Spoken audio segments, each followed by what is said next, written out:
thought this job was stressful. I don't know, being those counters, that must have sucked the last couple minutes. No pressure. My name's Katie. I'm an alcoholic. Very grateful to be here. Extremely grateful. You know, as we did that countdown, I was thinking most of you have been sober for longer than I've been alive. You know, and that's pretty awesome. I was super nervous when I got asked to do this because of that fact, right? I've been sober for 3 years. I said that my sponsor spoke here last year, and when he said it was my turn, I said, I don't think I'm ready for that. You know, what do I have to share? And he goes, are you kidding? He goes, you're a miracle of mental health, girl. You know, and so is he. When they read how it works, when it says, there are those two who suffer from grave emotional and mental disorders, he always points at me and him, you know. First of all, I want to thank the committee for putting this thing on. What an incredible event. There's so much love in this room, so much dedication. It takes a lot of work to put something like this on, and these people are just working their butts off. So we love to clap. Let's give them a hand.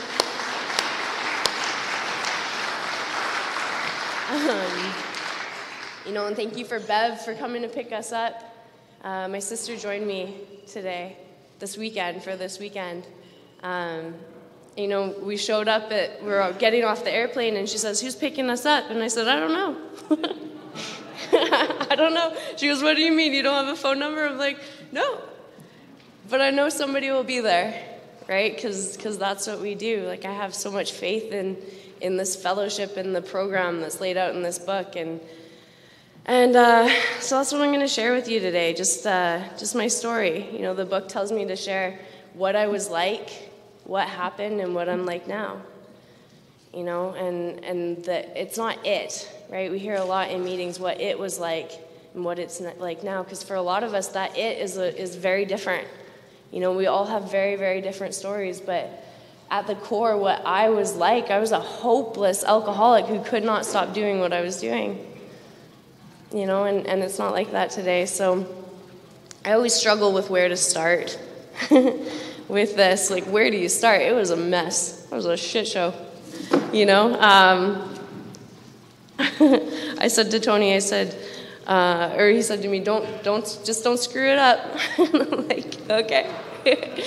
That's he said, you won't know until tomorrow when it's time to go to the airport. If a cab comes to pick you up, you know you did a terrible job. I'm like, okay. But where I'm going to start, what I was like, page 55, it sums it up for me exactly. You know, in the beginning, it says this, it says, actually we were fooling ourselves, for deep down in every man, woman, and child is the fundamental idea of God. It may be obscured by calamity, by pomp, by worship of other things, but in some form or another it is there.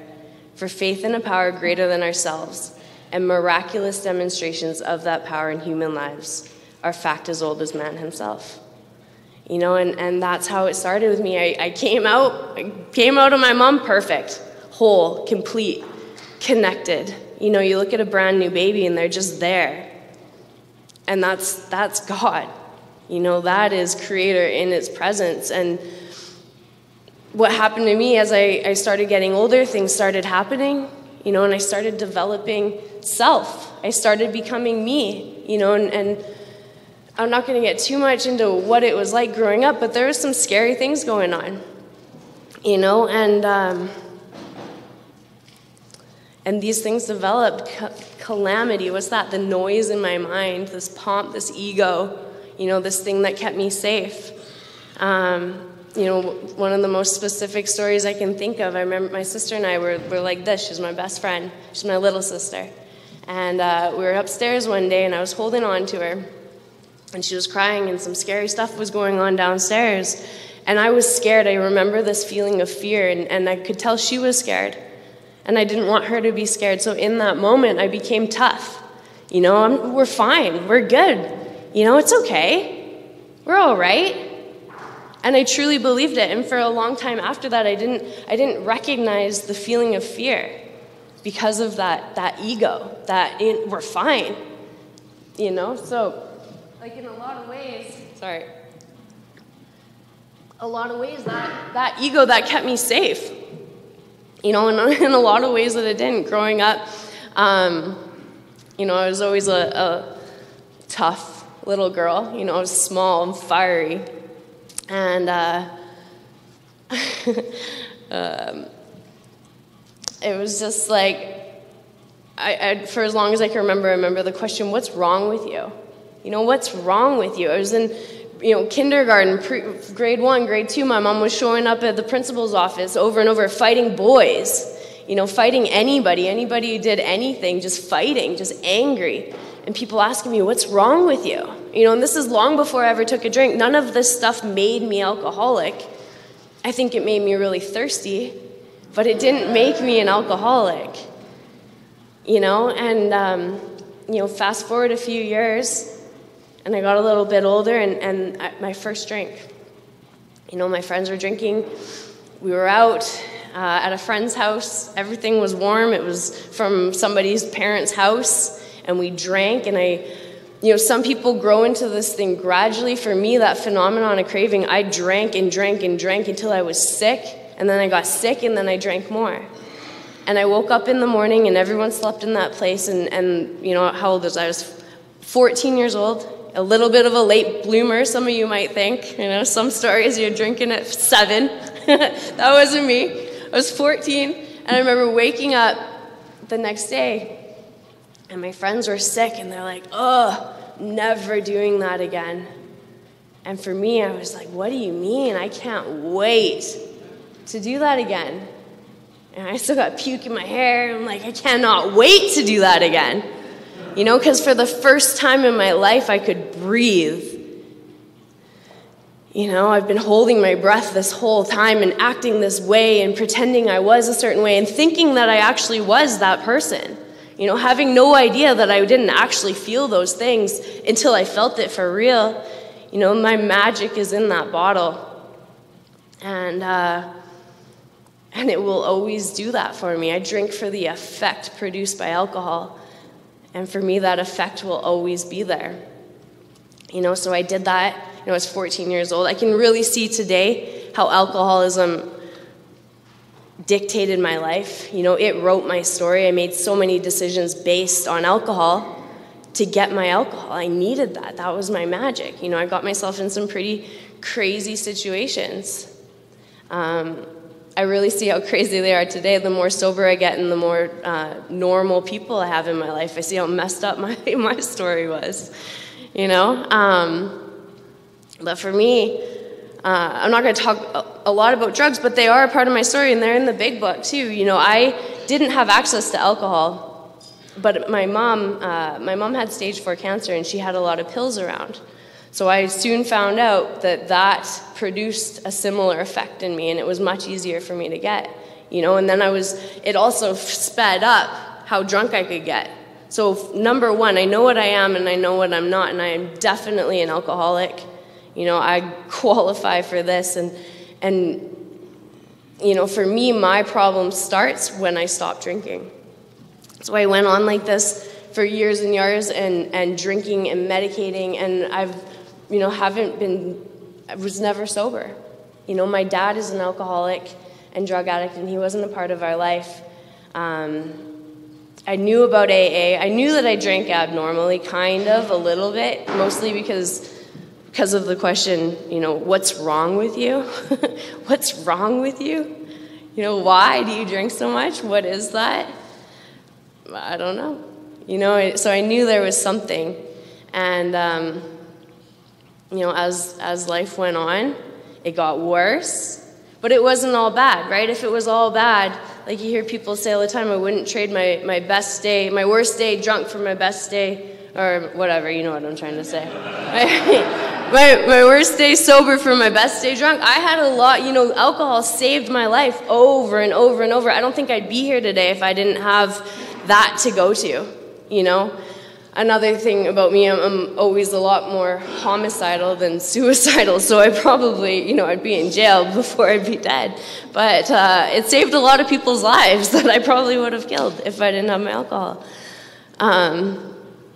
But, the reality was, it wasn't real, and I went on for years like that, and I was always able to work. I would compare myself to people around me who are alcoholics, and I could see, their consequences seemed much worse than mine. I was able to work, very medicated. I was able to work and provide. I wasn't asking anybody for anything, and so how dare you say I have a problem, And then I was working in a restaurant, trying to turn my life around, trying to not drink. And I served the VPs of this table, of this nutrition company. I served their table one day, and I was like, I told them, look, like, you need to hire me. I interview well. I don't know if anybody else is like that. I interview well, I just don't always perform well. What did my grandpa say? Kid, you got to dress well because you're not that smart. And I'm like, it's true. I do a lot of dumb shit. So yeah, I could see the alcohol. I was working in the casino, actually, and it was part of a hotel, and we could, stay there for $40 a night. So I was ending up spending my whole paycheck because I get drunk and couldn't drive home, and I was being responsible by not driving, staying in the hotel, and I'm like, this has to end. So I served this table and basically told them I'd start as a janitor if they hired me. And they hired me, and I started working for this company, and I was like, hey, this is it. I've tried to turn my life around so many times, and this was it. I got a good job. I'm going to stop drinking. And then I get the job, and then I'm drinking, but still able to work. I did a pretty good job. I was the top salesperson in the company, doing a really good job. And every year we did a sales conference in Whistler, and it was a week long of meetings, and all the outside reps from down in the States would come up, and we'd stay in the hotel. The company put us up in Whistler, and so it was a shit show for me because we're in Whistler, and I'm partying my face off and going to these meetings during the day. This is a progressive illness, and that's the first year of the sales conference. By the second year, all the outside reps are messaging me, we're coming up, have stuff ready for us. I learned the reason why they say don't get high on your own supply. They say get all the stuff ready for us. So I have everything up there. This is the next year. I'm still doing well. Kind of. It's getting worse. Alcoholism is getting worse. Keep trying to stop, and I keep starting again. Because I don't know if any of you are like me, but when I stop, I get worse. So I need just a little bit, and every time I do just a little bit, I can't stop. So we're up in Whistler year 2, and it's a mess. It's a gong show. This beast is alive inside of me. I'm not making it to any of these meetings. I'm getting pulled into meetings with my superiors, and they're like, what's happening? And I have no answer for them. I don't know. Every night I promise that I'm going to go to the next meeting in the morning, and by the time it's the next meeting, I can't get there, It's devastating because I have a lot of potential, and I just can't live up to it. So, long story short, it was super embarrassing, and I did a lot of terrible things. The one rule is don't miss the bus on the way home. I missed the bus. I woke up the day we were supposed to be leaving. I came to. I have no shoes. I have no wallet. I don't know where I am. My phone is gone, and I go back to get on the bus. Everybody's gone, and that was the eye opener for me. That was like, this is so embarrassing. Every opportunity, and I can't make it work. I can't do it. And so we get back down to Vancouver. I cried to get onto the Greyhound. They bring me back down to Vancouver. I had no money. I had no phone. I had nothing. This poor, hopeless girl, they just let me on the bus. They dropped me off at the bus station. I walked to McDonald's because I got nowhere to go, and I'm just devastated. And, that was like a rock bottom. That was one of them. This is like 8 years ago, so it wasn't the rock bottom. But it was like, what is happening? You know, I can't control this thing. This is controlling me. And it was bad. So my sister, it was my mom's 50th birthday, and we had decided, my sister and I were sending Chrissy and my mom on a cruise ship. They were going to go do a cruise ship of Europe. I couldn't go because I couldn't be away from my stuff long enough, and that was it. I wasn't going to go. They were going to go and have a great time. Well, I decided, since I had embarrassed myself so bad, how I was going to really quit this time for good is I was going to go on that cruise. You know, there's one of my favorite parts in this book is in More About Alcoholism.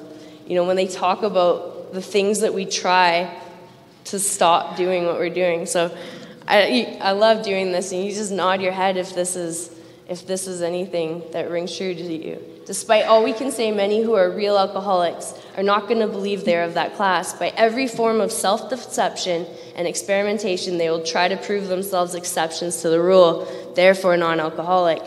If anyone who is showing an inability to control his drinking can do the right about face and drink like a gentleman or drink like a lady, our hats are off to him. Heaven knows we have tried hard enough and long enough to drink like other people. Here are some of the methods we have tried.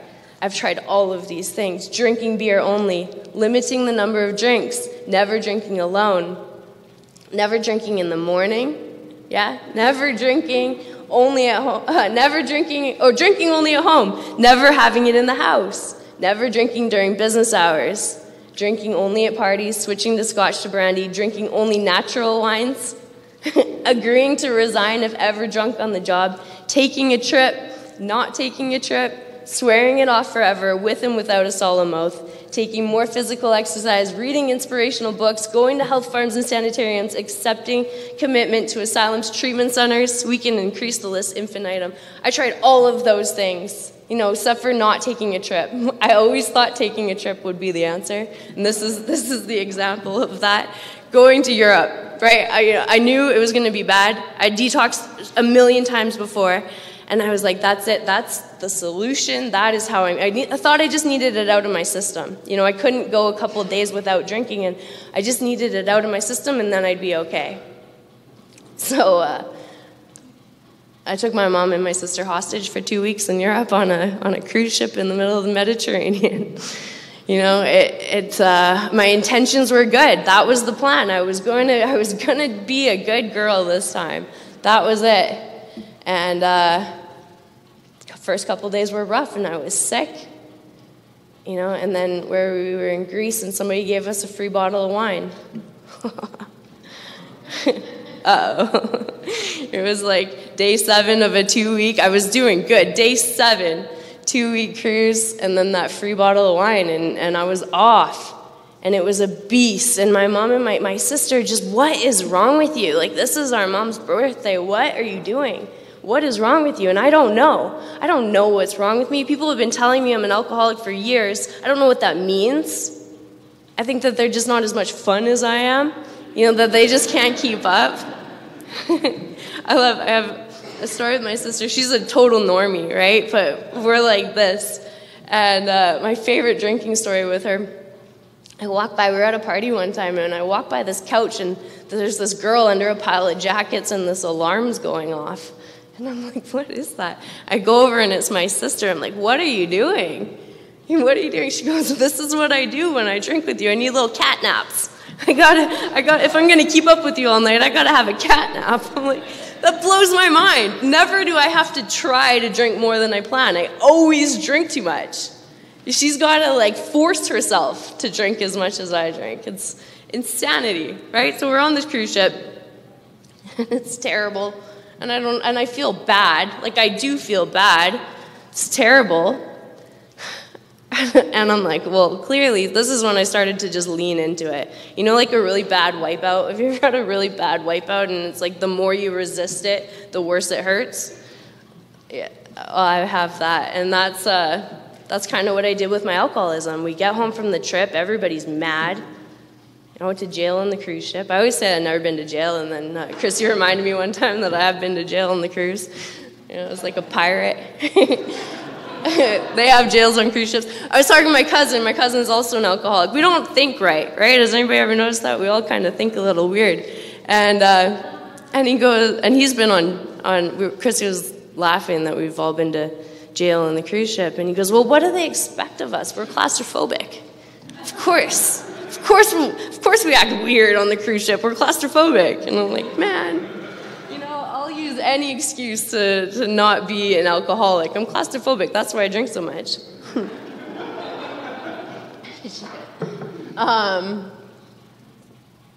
Long story short, we get home from the cruise, and I'm like, okay, yep, can't stop. That was my last effort. I really tried. And so I started working in a bar. If any of you've been to Vancouver, the Roxy on Granville Street, say, woohoo! Oh yeah. That was right at the bitter end of it. It was perfect because I couldn't hold a normal job. I couldn't function. I had to drink every day.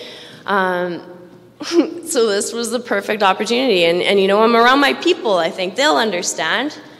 And they're like, Katie, we really like you, but you can't drink here. I'm like, what? What do you mean? They're like, yeah, you just can't come here and do that. You can't drink while you're working like that. And I'm like, what do you mean like that? So, they started getting a little worried about me, and one day I realized, with a little bit of help, we'd been there, it was over the New Year's and Christmas, and my friend looked at me, he's like, you've been here for 2 days. Go home and brush your teeth. What's wrong with you? There's a basement in the Roxy, it's like hell, it's really hot down there, and it's like, the roofs are low, it's just terrible. And I've been there for 2 days, and they're like, what's wrong with you? I went on like that for a little bit longer. And, I'm opening up my computer, and there's AA pamphlets. There's the 21 questions or whatever my sister would set up for me. I think you have a problem. I think she's calling treatment centers. And I'm like, yeah. No, you're probably right. There's probably something wrong. And, this is a really weird part of my story, but I would drink so much and be in such a blackout that I would just pee my pants. Just awake, but in a blackout. Just like a 29-year-old woman peeing her pants. That was me. Just not asleep, just... And I came to one night at our door. We lived in Vancouver and shared an apartment. I don't know how she knew I was out there. I lost my keys, lost my phone, had no shoes on. It's classic. I don't know where my shoes go, but I never have them on.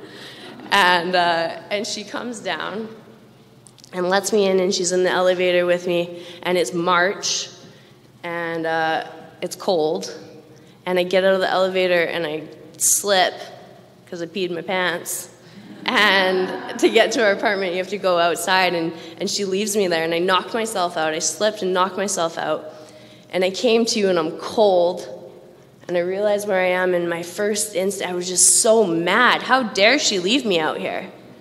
And I went storming into her apartment, and there she is, just crying, and that was what got me, what a monster have I become. It was really bad, but in that moment, it was just pitiful. It was disgusting. And, I got a little bit of willingness. Okay, let's call these treatment centers.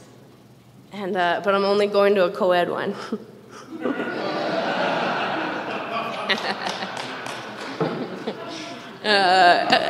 That didn't work out very well. I didn't get to go. So it was a couple of days later, and I had agreed to go to this treatment center. Oh, I missed a whole part, but in the middle of that, working at the bar, I decided I just needed to go to school. That will work. It's because I'm working in the bar now. That's why it's gotten so bad. So I keep peeing my pants. I need to go back to school, so I enroll in school. And this is it. I'm not drinking again. I'm done. I'm done forever. I'm never going to do it again. I'm in school. Look at me. I'm turning my life around. And there's a pub down the street from my school. And I go there at lunch, and I come back. And that's what keeps happening. And I get pulled into the office one day because they want to have me assessed for a learning disability. They're concerned about my well-being, and they think I should be assessed. And then came the night that I knocked myself out. And so, anyways, this is it. Let's go. So Chris helped me, and we got into a treatment center. And she was driving me to treatment. It was the morning. And we're driving up the street, and I just feel terrible. And I looked at her and I said, Chris, do you really think I need to go to treatment? And she looks at me and she says, what else would we do? What else could we do? And what I heard was, what else could we do?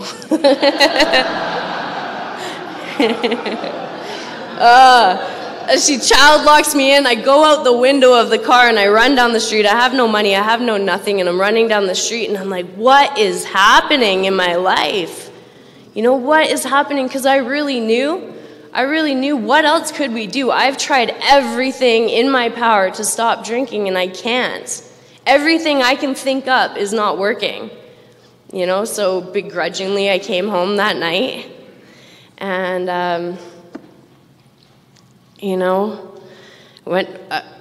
it was the next day. I didn't go that day. It was the next day. We're driving to treatment again. And I was like, now I'm crying. I'm smoking my joint out the window, feeling bad for myself. And I say to Chris, I said, I've been medicated since I was 14 years old. Every day I've been under the influence of something. And I said to her, I'm like, Chrissy, nobody is going to like me when I'm sober. And she says, Katie, nobody likes you now. No. Devastating.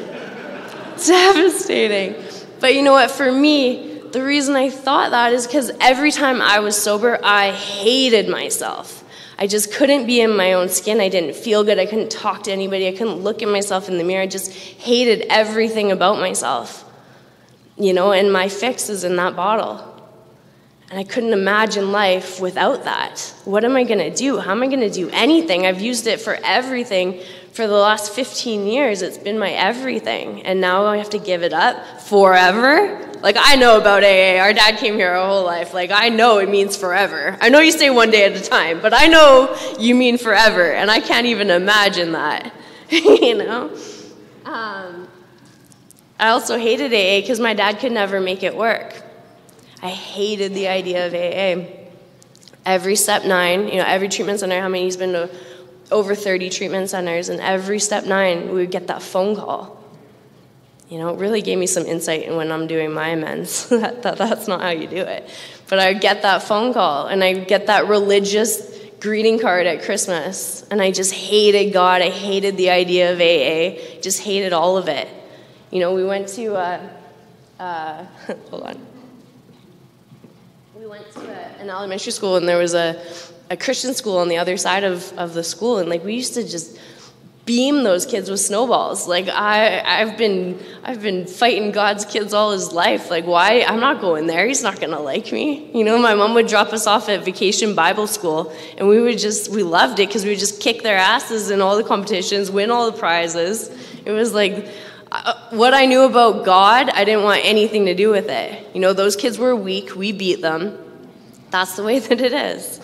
So I get sent to treatment. I get sent to a 12-step treatment center. And I get there, and the girl who checks me in, she gives me this book. And I said, what is that, a Bible? And she said, just take it. And she said, do you want a tour? And I said, it's a house, right? Just so rude, so arrogant. And I had no idea where to go after I left that office. I'm like, oh shit, I should have got to do it. Which way? But I'm good. I got this. Don't worry about me. And so I was in treatment, and it was terrible, because like I said, when I stop drinking, I get worse. I was like, this is exactly what I thought was going to happen. I thought I was... there's a lot of mental illness in our family, and I was like, I'm schizophrenic. I am actually, because when I stopped drinking, these voices, it was so loud up here. I didn't know what was happening. I thought I was always going to feel that way. And I couldn't tell anybody how I was feeling because nobody's going to understand. And, I'm in that treatment center, and I'm like, okay, we're going to meetings. And I'm crying in the meetings. I'm just crying and being dramatic. And, I was getting sicker and sicker and sicker, and I wasn't absorbing anything that was happening in these meetings, and I hated it. And, while I was in treatment, they hadn't done any of the work, and the house moms there, they would say, read page 417, just you got to have acceptance. And you know what? Acceptance is great after going through the steps, after having some kind of belief and faith. It is a great principle. But before that, I can't accept shit. And I'm 30 days sober, and they're telling me I have acceptance, so I memorized that thing, and I'm reciting it. People piss me off in the treatment center, and I just recite it at their faces, and I got kicked out. Acceptance is the answer to all my problems today. I'm just so rude. And they're like, you gotta leave. And my sister shows up at like 1 o'clock in the morning to pick me up, and it's just silence in the car, and I know I've really screwed up this time. Shoot. That didn't go as planned. That's the title of my book. Well, that didn't go as planned. I did know something, though. I knew that I couldn't keep going on the way I was going. I knew that I couldn't drink again. And I remember hearing in the meetings, it's the first drink that gets you. Just don't pick up that first drink. And so that's what I tried to do. I tried to just not pick up that first drink. And I was insane. I was absolutely batshit crazy. Nuts. I crashed my car, sober, thinking. Just really caught in a thought. Just crashed. Sweet, And I couldn't leave my house. I couldn't leave our apartment, so I would call that treatment center. I'm like, you got to let me come back. Like, I'm sorry. I'll do it. I really mean it. And they made every day for a week I had to call, and I couldn't leave my apartment. And I got back in there. And I'd like to say that treatment got me sober, but it didn't. What they did in that place is they gave me a safe place to be, and they pointed me towards the work. They pointed me towards the meetings, towards the fellowship of AA, and the people in AA pointed me towards the program of AA. I wish that happened quickly. It didn't. I went thinking I was going to a 28-day treatment program. I was there for like 130 days. And because nobody wanted me to come back. Like, I was like, okay, I'm getting out. Where am I going to go? And my mom's like, you can't come here. And my sister's like, yeah, no, you're voted off the island. Like, you are not coming back here. My grandpa said I could stay in his motorhome because his wife didn't even want me in their house. Just terrible. So I'm like, hey, I guess I'm staying here. And and I was a mess, no solution, just thinking. I really identified with that allergy. I really identified with that because I've experienced it my whole life. How many times did I really plan on just having a couple? And then I'm coming home a couple days later, and I'm like, how is that happening? How is that happening? So when I learned about that, I'm like, okay, I just can't pick up that first drink. And then I get insane, and I'm going to 4 meetings a day when I finally get out. I'm going to 4 meetings a day because I just don't want to drink, and I'm miserable, and I hate my life, and I hate everything, and then some guy gets in my face outside of a nooner, and I punch him out, and then I get banned from the nooners, and now I can only go to 3 meetings a day, and I'm just crazy. And then something happened. My cousin ended up relapsing, and he got sent out to Vancouver. And the only way I could see him was if I went to this big book study meeting. And so I went to this meeting, and I heard the man talking about this program, that there's these steps. For some reason, people have been talking about it, but all I could hear was that it's about just not drinking. And the way that this guy described, the second part of it, that even though I really don't want to ever drink again, I'm going to do it again. And how do I know that? Because that's been my experience over and over and over again. That there's work to be done so that doesn't keep happening. And it got my interest, and I had tons of questions, and I got a big book. And I started sharing about this stuff that I'd heard about, and people were like, yep, we've been trying to tell you. But, I was back in Maple Ridge, and this old gentleman, Charles, came up to me one day and he says, "Katie, I know your dad." He's this gray-haired old man, and I was like, "Oh, I'm sorry about that." He goes, "I think you might need some help." And I'm like, "Yeah, I do." And he put on a step group for women. There was 4 of us, and we went through the steps. It just started with that willingness to be open to something going on. Maybe there is something here that I need to be doing. And I went through those steps, and I did my step 5 with another woman, and something started to wake up in me. I started to get back in touch. I was walked through what this thing is, not only what the problem is, but what the solution is, what this thing called God is. What did they talk about? This first 100 men and women who put this thing together, they all understand the problem the same way. But they also understand the solution the same way. They don't care what you call it as long as you realize that it's already inside of you. It's already in me. It was in me when I was born. I'm already there. There's moments of it. There's those miraculous demonstrations of that in my life, that this power was working for me. I just can't feel it. My spirit kind of woke up to that idea that maybe there is something here, that maybe, just maybe, I can do this. And I carried on through the steps, and this stuff just started to materialize for me. I really involved in the Big Book study, and it changed my life. It's not the same as it used to be. I could not control those things. That day I punched that guy out outside the Nooner, I knew it was wrong. I've been in counseling since I was 6 years old. I've learned that alcoholism is not a behavioral problem. They've been trying to behavioral fix me forever. I know what's right and what's wrong. I just have trouble making the right things happen. Because I'm driven by these things that are so deep in me, this fear, this resentment, this anger. I'm so driven by that stuff that I can't even see when it's happening. And then I'm banned from a Nooner, and I know that's wrong. I know I should use my "I feel when you because" statements. I know that. I just can't do it. And today I don't have to do it. Through step 11, that is the magic. I had to clear up enough of that stuff that was in me so that I can access this power, but since then it's continuing to develop this relationship.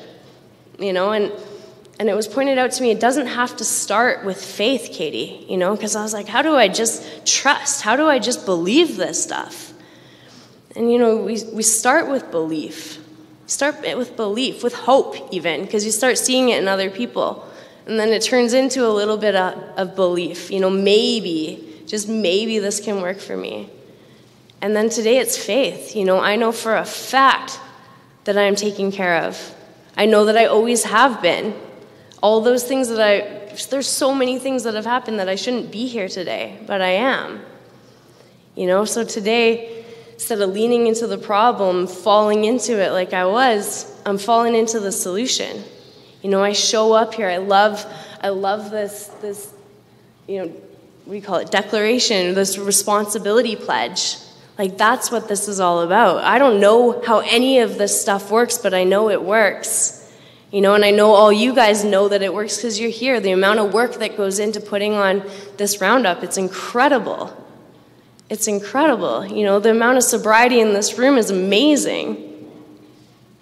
And it's the hand of God. It says in this book, He provided what we needed if we kept close to Him and performed His work well. And that's been my experience. All these things that I've thought I needed, that's just my ideas. But God has me. What does He want me to do? If I performed His work well, He wants me to help His kids. If we're all part of God, Creator, Spirit, whatever, great mystery, whatever this thing is, we're all part of that. When do you feel that love is when we're helping each other, when we're here.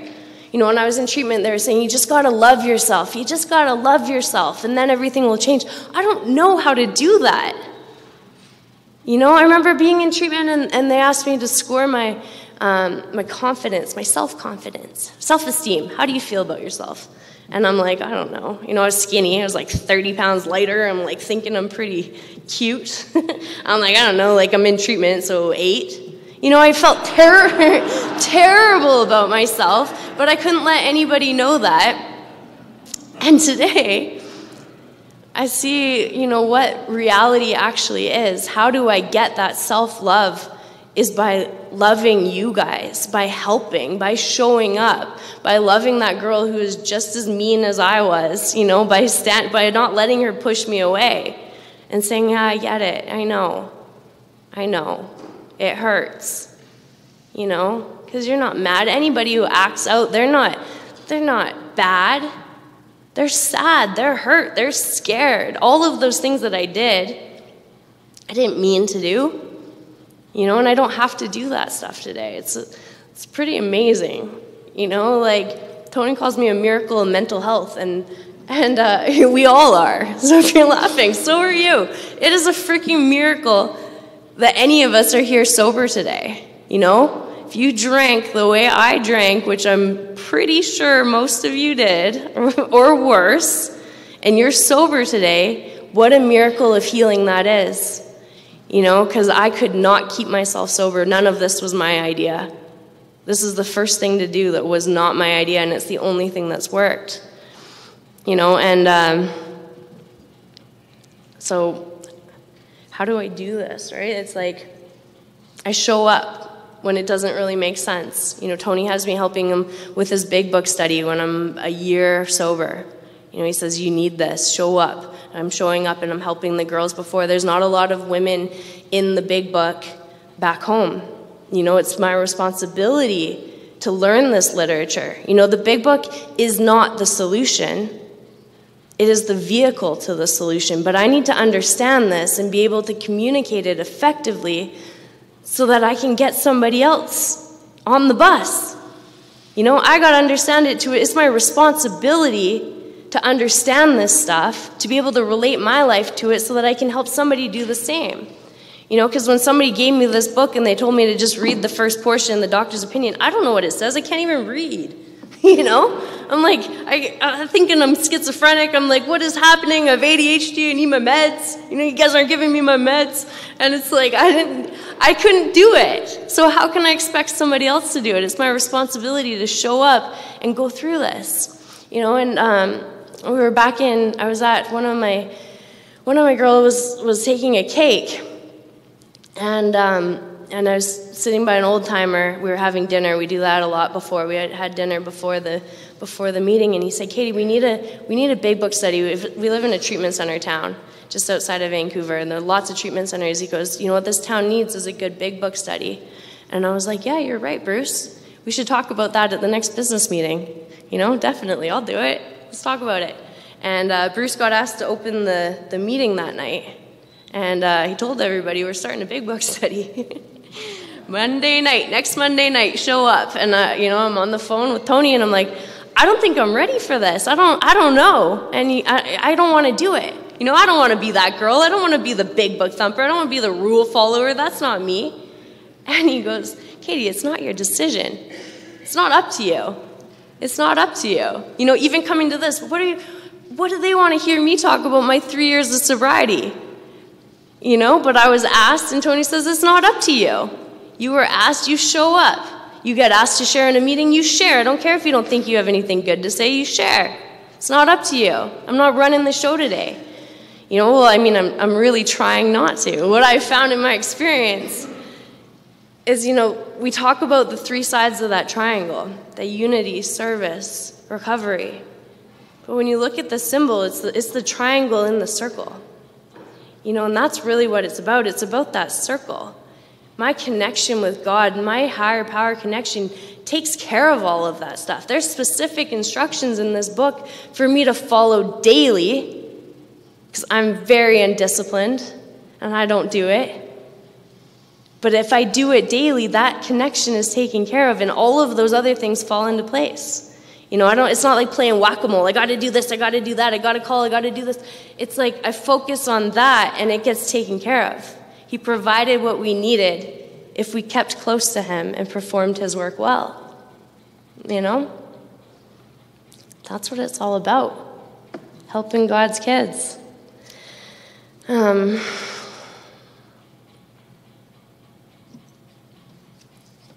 know what? I think that's all I got for tonight. That's really what it is, you know. It's countless hours of working with others, you know, of showing up and developing this discipline, you know, being here, doing this stuff. I'm gonna read. Let's read a little bit more in this book. You know, it talks about the fellowship of the Spirit, right? There's power in these meetings. We rely on this God consciousness, this power. My friend Charles, the man who took me through and those women through the book, he says, Katie, you know, you're either self-conscious or you're God-conscious. And how true is that today? You know, when I'm before this meeting, even today, this afternoon, just constantly back in prayer, because I get self-conscious easily. You know, I'm thinking about me a lot. And what is the only thing, I don't know if any of you can relate to that. No? What is the only thing that can stop that for me? I can't just not think about me. The more I try to not think about me, the more I think about me. You know, what always is able to interrupt that is prayer. You know, usually it's fear for me. God, please remove this fear. Direct my attention to what you would have me be. You know, I caught myself doing that in the meeting today. I thought I was going to ask to share, and I'm like, oh, I can't screw it up yet. I don't have anything prepared yet. And it's like, oh my God, I share meetings all the time, right? Like, whatever. But I was doing that prayer, and I became aware of the moment and what we were talking about. And we were talking about the fellowship of the Spirit. You know, someone was reading page 164. You know, it says, God will determine that. Oh, it says, still you may say, but I will not have the benefit of contact with you who write this book. We cannot be sure. God will determine that. So you must remember that your real reliance is always upon him. He will show you how to create the fellowship you crave. Our book is meant to be suggestive only. We realize we only know a little. God will constantly disclose more to you and to us. Ask him in your morning meditation what you can do each day for the man who's still sick. The answers will come if your own house is in order.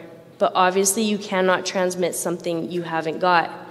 So see to it that your relationship with him is right, and great events will come to pass for you and countless others. This is the great fact for us.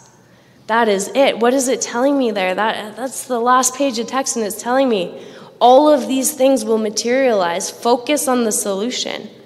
You know, it's not about these problems. Things will just keep cropping up, and I just keep my focus on God, and it keeps getting taken care of. You know, another exercise that I was told to do was make a list. You know, where's my current agnosticism? Where is my current disbelief that God is doing all of this for me? Where is it? Because I know I have it, and where is it? Let's look at it. You know, so make a list of all those things that God is taking care of. You know, I'm sober today. My family wants me around today. You know, I get to show up. I got flown here to speak. You know, all of these things, the list is endless, but then where's my list of the things that I'm not too sure of? You know, I'm scared about this. Is God really going to show up here? Am I really going to pass this exam? I just went back to school. Did I really pass? All of these things that I have fear. You know, and do I really believe that God's not there in all of that? Of course he is. If he's there for all the good, is he not too there for all the things that I think are bad? Maybe I can't see the whole picture right now. You know, maybe it's like, I had a woman sponsoring me for a while, and she said, it's like a beautiful tapestry. You know, if you turn it around and you look at the back, it's just a bunch of interconnected woven webs. You know, you can't see the rhyme of it. And you turn it around, and on the other side, it's a beautiful picture, and that's kind of like my life. You know, sometimes I can't see, and it feels terrible, and it feels like I'm not going to survive this, and screw this, and everything sucks. But it's like, is that not what needs to be happening right now? Lean back into the solution. Get back to prayer. Get back to God. Is it really okay? Really, it's all okay, right? Where is God? It tells me over and over in here that God is here now. You look at that beautiful baby. Where are they? They're present. They're here. They're now. May you find him now. What does my mind want to do over and over? My mind wants me gone. My mind wants me in fear, thinking about what might happen or the things that have already happened. I got to protect myself. It's nonsense, right? And I keep learning that lesson and believing enough, and this belief is growing into faith. And I have faith in this stuff today. And a huge reason for that is because I see it working from all of you. And the old timers that still show up in meetings, thank you for showing us that it works. And I know I say thank you, but you know that this is where you belong. I can see myself in 30 years. Where else would I be? Where else would I go? These are my people. We show up here, my sister's like, this is amazing. Where else do you go that you have so much community that you can just speak your truth? How much did I walk around out there pretending I was all put together and everything was fine? And here I'm telling you, I'm a mess. We're just real with each other. It's pretty cool. And you guys got some dirty jokes, and it's awesome. Yeah, I love AA. I just love it. We're a little bit twisted. You're my people. Awesome. I just got out of school. I went back to school, and you're a little twisted when people are telling. Never jump in on stories. Like if you think like maybe I should tell a story here, don't. Right? My friends are sitting around and they're all normal and they're telling stories, and then I tell a story and you just see their faces and they're like, and like tears are starting to come in. I'm like, no, it's funny. It's funny, and they're like. No, it's not. It's not. It is. It's funny because there's a solution, and it doesn't have to be like that anymore. And it was devastating, and it was disgusting, and I was horrible. And I don't have to be like that anymore. At the very least, what do I do today is I don't cause more harm. Do no harm. That is at the very least. I don't have to hurt anybody today. And that's pretty amazing for somebody like me. And I did it. 6 minutes left. Thank you all for being here. Thank you for having me here. It's been an incredible experience. I think we're going to come back next year. We just said that. Like the community in this place, you don't even get that. I just came from the North Shore Roundup in Vancouver, and there's 3,000 people there, and it's great and it's fun, but it's nothing like this. Like this, you just feel like you're at home. It's incredible. We were peeling vegetables back there, and because we love it, and that's what we do. And I was joking. I'm like, the best thing, I come to Fort John and I'm a peeler. Fort St. John and I'm a peeler. The best thing my mom ever did for me was take me out of dance class. This story would have been a lot different. So I can't wait to get home and tell her that. So yes, thank you with a whole heart of gratitude. I'm just so grateful for all of you, for the Fellowship of Alcoholics Anonymous and the program of Alcoholics Anonymous and the responsible members who have always pointed me back to the work that's in the book. There is a solution to the disease that is alcoholism. Thank you.